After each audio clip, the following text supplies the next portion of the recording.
Recreational fishing may soon be a thing of the past in British Columbia.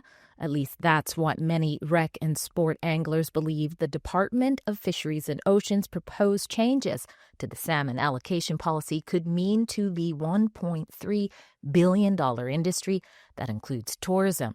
Recently, a large amount of people, well over 1,500, including some MPs, gathered at a town hall in Duncan, BC, to discuss the concerns which at their core surround the possibility of the decision-making power behind when and if you can fish recreationally being allocated solely to the commercial fishing industry and First Nations. I'm IDrea Humphrey with Rebel News, and today Mark Roberts, the president of the BC Recreational Fishing Association, joins me to discuss this matter further. So essentially, the basis is they're looking to shut the whole fishery down to the sport fishing industry. That's it in a nutshell. Right now there's a division of, if we put it in percentage, there's, it's divided up 8%, 4%, 4%. The 4% are based on commercial fishery and sport fishing industry. The bottom line is they don't have the resources to manage it. So the easiest thing to do is shut it down, really, in a nutshell. And First Nations is, the 8% in there, and the commercials wanting are for 4% as a sport fishery, really in the bottom line. So this way, it's easier for the Department of Fisheries and Oceans to manage it. And, that's just in the short terms of it. That's just making it easy for everybody to understand. So just so I understand, you're saying that they want to give 8% allocation to First Nations, 4% to commercial, and the other percentage is the feds? No. So what'll happen is the sport fishing 4% will go to the commercial side. So it'll be First Nations and commercial. And what's ever left over, if there's anything left over for sport fishery, would be minuscule at best. So essentially, if there was any openings, it would more likely be September, and businesses can't operate on that. There's a lot of businesses at risk right now. And that's also the big uproar, is that the businesses are going to suffer, that, our ecotourism industry is going to be taken out by $1.3 billion. So that, 9,000 jobs and that sort of money. And that's just the initial. That's not all the complete spin-off of that. Mm-hmm. It's far bigger. Is the excuse that in addition to, hey, we're having troubles managing this, are you guys still being told this has to be done because of the southern killer whales or because of the Chinook or anything like that? Or is that just a side issue from when they were trying to do the closures before? You know what? It plain and simple is that the killer whales are one subject. They're saying there's not enough Chinook. There is. Then they're saying it's stocks of concern. We don't have the real numbers on those stocks of concern. I mean, they do have some rough numbers, but not real numbers, in my opinion. And then we got SARA, which is stocks of that are another stock of concern, really, that they're worried about here in the Lower Mainland. There's always something that comes out, and this year was really for DFO. It was really pushing the narratives that there's all these problems all of a sudden, and this allocation is at the top of the chart now. I mean, we barely even hear about the southern resident killer whales because that's been debunked. The science is there to prove it, and they know it. DFO is there's just always something. And my personal views on the DFO right now as to what I'm seeing, it comes down to money. They don't have the resource to manage it. Mm-hmm. So it's easier to shut it down. Okay, so I'm going to read a letter just because clearly a lot of people are sad about this. They're wondering what's going to happen. You're saying it has the potential to just take out recreational and sport fishing altogether. There's a letter from Island Marine Aquatic Working Group, and they're saying that some of the concerns are misinformation and even racial discrimination, or racial harms is the word they use, because there is this sort of apparent potential move to give more decision making to First Nations. And then they talk about UNDRIP, which is the UN's Declaration of the Rights on Indigenous People that British Columbia has adopted. And they say that the conduct that they're speaking out against is in direct conflict with the SAP review terms of reference and is causing real and foreseeable racial harm. It talks about UNDRIP saying and reminding us that in BC it is not symbolic. It requires the First Nations people to be able to participate in decision making, affecting their rights free from coercion, misrepresentation, intimidation, and public backlash. So what are you, as the president, what was that all about when you received that letter? What did you make of it? Well, first of all, our association and the members in it are not racist or racial of any sort, and nor do will tolerate it. This resource is common property for all Canadians, not just people of British Columbia. It's all Canadians. And, let me be very clear on this. What makes things racist is that we're not all at the same table. So Department of Fisheries and Oceans has a great deal of dividing us, which they have, which is the commercial, First Nations, and then the sport fishing industry. And, some people say, well, we're the rotten fruit at the end of the tree that gets the last whatever. And they're not wrong. The problem is DFO has not put us all under one roof at the same table to discuss these matters, it doesn't happen very often. Let's put it this way. They have their SFAB, there's First Nations, which is IMOG there. And then there's the commercial industry.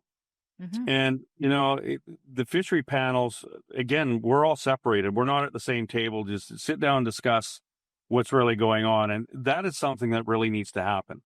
Now, there are other associations like the SFI who have been back to Ottawa, and they've done an excellent job with regards to keeping our fishery open is where it's at. But with the pressure that IMOG is putting with this letter, I mean, we're all SFI, BC Rec, PFA, BC Wildlife Federation. We're now kind of racist, and the thing is, none of us are racist. This is a resource for everybody. Nobody's denying the First Nations their right to fish. None of us are. What we want is fair, to be fair. And we followed the allocation since 1999 to the T, and it's worked. And now all of a sudden it's changed. The dynamics has changed. And where the dynamics changed and where we saw things starting to erupt was when we decided to do the town hall meeting. Yeah. And that is when we've got one from another letter or email from the Tofino group in the same fashion as IMOG.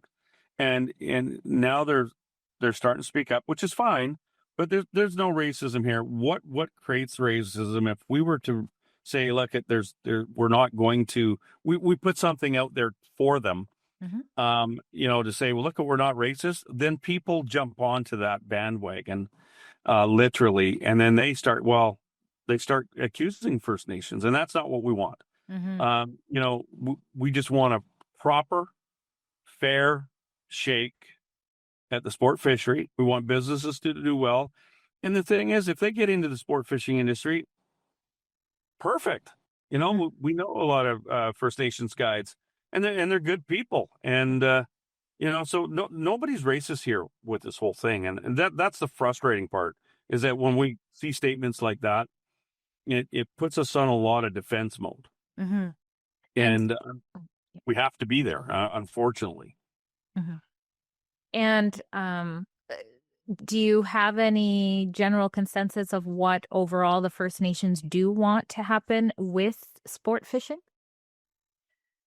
Our census is they don't want us there. They just don't want us on the water at all. They want the whole resource to themselves. They can make money at it, which is, again, the commercial fishery could make money at it too. But, it's been, the problem is the whole thing's been mismanaged. And, let's put the First Nations aside. Let's look at the real problem, and it's got to go back to the ministry itself, and that's the Department of Fisheries and Oceans. That's where the real problem is. We're working with a First Nation gentleman right now, and he's absolutely excellent what he does, and he thinks the whole thing is just crazy. I mean, he's just like shaking his head. He can't believe what he's actually seeing, and you know. His idea was make it 33%, 33%, 33%. Everybody wins. And he's actually really not wrong. He's actually very, very right in his analogy. So, as long as everybody can come together and get things done. So is that what you're proposing then? Is that what the advocates for the recreational fishing are saying? They just want to have their own chunk continue on? Could you explain what you think the solution is? Well, one of the things that could be a solution is, first of all, we need to have trust in DFO, and we don't have that. That's the first and foremost. Could we put more gross product or GDP, a higher GDP into this? Absolutely, we can. And there's several ways to do it. But, as I proposed to one guy the other day, I said, if we doubled our fishing licenses and doubled our stamp for our Chinook tag, I don't think people don't have a problem with that. And it's the little story, give a little, gain a lot. If people had trust in the government, which unfortunately they don't, that is the largest problem that we have. We could increase that GDP another $1 billion all day long. And again, they're finding more ways to shut it down. They're spending more ways to shut it down and not negotiate about it than find a proper solution to fix it. And you know what? If there was trust, people would do it and they would participate in it. And I've had lots of people come up and say, Mark, what's your thoughts on this? And I tell them and they go, well, that's a great idea. Why don't they do it? Because the excuse, it'll be accounting. Well, accounting can be done at the flick of a switch. We all know that. I mean, anybody that does a lot of math like I do, I mean, accounting is an everyday thing and it can be changed. And people wouldn't have the problem. The problem that people have, there is no trust and there's no consultation or proper consultation from the department. We have to pry for it. We go to these SFAB meetings. I've been to the SFI meetings in Vancouver. Very informative, super great work done this year. I mean, the guys really knocked it out of the park as far as I'm concerned. And so did Jesse Zeman from the BC Wildlife Federation. He's done a fabulous job, and he's really amped it up because he knows how serious this is. So, and for us to do the town hall meeting, that was just to show unity. And I think we accomplished that. Now, I know there is a panel coming up that your association has applied to be a part of. Where can people go to follow your advocacy that are concerned about fishing rights? Well, I mean, they can follow us through the BC Recreational Fishing Association website, but more importantly, just go to our Facebook page. Everybody can get onto that, and there's stuff being daily posts put on there all the time. Basically, that's an information, and then for our members, they're going to be getting a email for their membership. They get an up-to-date email as to progression, what's going on, and then any information like for the next allocation. We've got letters that we're going to be a stencil of a letter, a couple stencils of letters that people can adopt and write their concerns to the ministry. So we're publicizing. I mean, we're on 14 different sites. And this is how we've been able to grow and get people informed, and it's been working. And we just got to keep the pressure on. That's all we can do. At Rebel News, we tell you the other side of the story, including what keeps happening to different industries across the country. If you appreciate our independent media that doesn't take a penny from the federal government to bring you the news, please consider being a part of making it possible by donating what you can at rebelnews.com/donate.